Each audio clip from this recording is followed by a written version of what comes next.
အားလုံးပဲမင်္ဂလာပါကျွန်တော်ဒီနေ့ပို့ချပေးမယ့် Excel သင်ခန်းစာကတော့ set style message subtract တို့ပေါ့နော် super secret set secret ကြောင်းဖြစ်ပါတယ်အဲ့တော့ပထမဆုံးပြောချင်တာကျွန်တော်တို့ set style ဆိုတော့ကျွန်တော်တို့ဒီ set quad တွေ set style သတ်မှတ်မယ်ပါလာတဲ့ set quad တွေနဲ့ style သတ်မှတ်လို့ရတာနော်အဲ့တော့ကျွန်တော်ဒီမှာ order ID ကိုတစ်ချက်ကြည့်မယ် home tab ဒီမှာ set style ပေါ့နော်ဒါလေးပါအဲ့တော့ဒီအောင်ဒီမှာကြည့်လိုက်ရင်ကျွန်တော်တို့ဒီမှာ auto ပါလာတဲ့ set style တွေသတ်မှတ်ထားလို့ရနော်လောဆယ်ကျွန်တော်ဒါလေးသတ်မှတ်ထားလိုက်မယ်အဲ့တော့ဒီရဲ့ set style ဒီပုံစံလေးဖြစ်နော်တော့ဒီခေါင်းစည်းအားလုံးကိုကျွန်တော် style သတ်မှတ်ခြင်း select ပေးမယ် set style ပါနော်ဒါလေးသတ်မှတ်ထားလို့ရတယ်ဒါကျွန်တော် set quad တွေကို style သတ်မှတ်တာပါ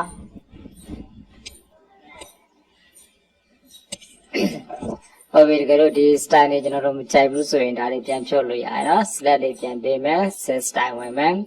normal ထားမယ်ပေါ့နောက်တစ်ခုကျွန်တော်တို့ကိုယ်တိုင်ပေါ့နော်ဒီဖောင်းတွေရော style တွေရော fade color တွေရော font color တွေရောစိတ်ကြိုက်သတ်မှတ်ခြင်းကျွန်တော်တို့ဒီမှာ set style ဟောတဲ့ပြန်ဝင်မယ်နော်ပြီးရင် new set style တွေရှိတယ်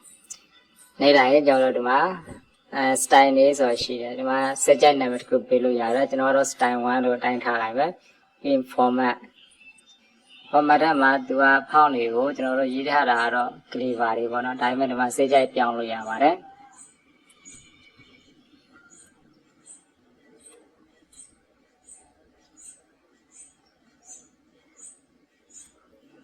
ဟုတ်ပြီကျွန်တော်တိုင်းမျိုးတို့မှလေးထားလိုက်မယ်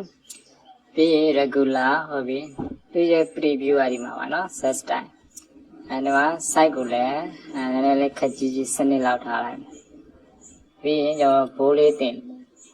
sorry ပြီးရင်ကျွန်တော်ဘိုးလေးတင်ထားလိုက်မယ်စာမဲမဲလေးဖြစ်တော့အောင်ပြီးရင်ဒီမှာ border ပေါ့နော် border ဆိုတာကတော့သူ့ရဲ့ပေါင်းလေးတွေခတ်တာပေါ့ border ကိုမထားတော့ဘူးကျွန်တော်ဖေးလေးထားလိုက်ဖေးကိုကျွန်တော်တို့အဝါရောင်လေးနဲ့သတ်မှတ်လိုက်မယ်ပြီးရင်ဒီ alignment နေရာမှာကျွန်တော်တို့ center ဆို center ပါနော် border center မှာကျွန်တော်တို့ဒီမှာcenter ထားလိုက်မယ် vertical မှာလည်းကျွန်တော်တို့ center ထားလိုက်မယ်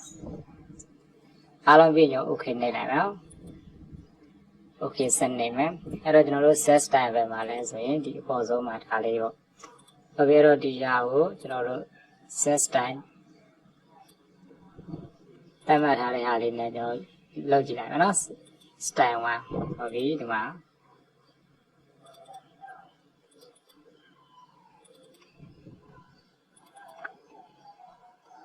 ဟုတ်ပြီနော်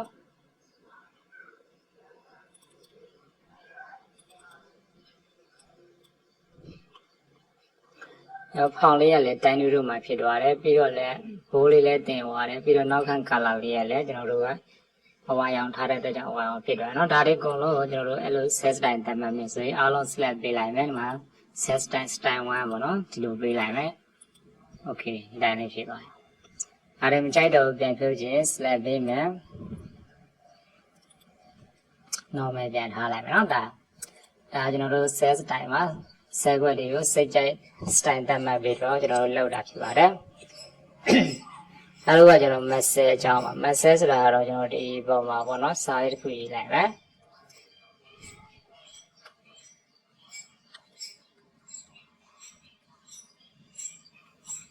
အနာခေါက်လိုက်နော်ဟုတ်ပြီဒါလေးပေါ့ပြီးရင်ကျွန်တော်ဒီ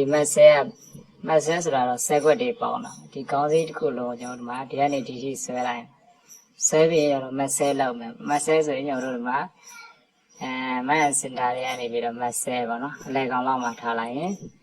ပေါင်းသွားမယ် message ပေါ့နော်ဒါဆို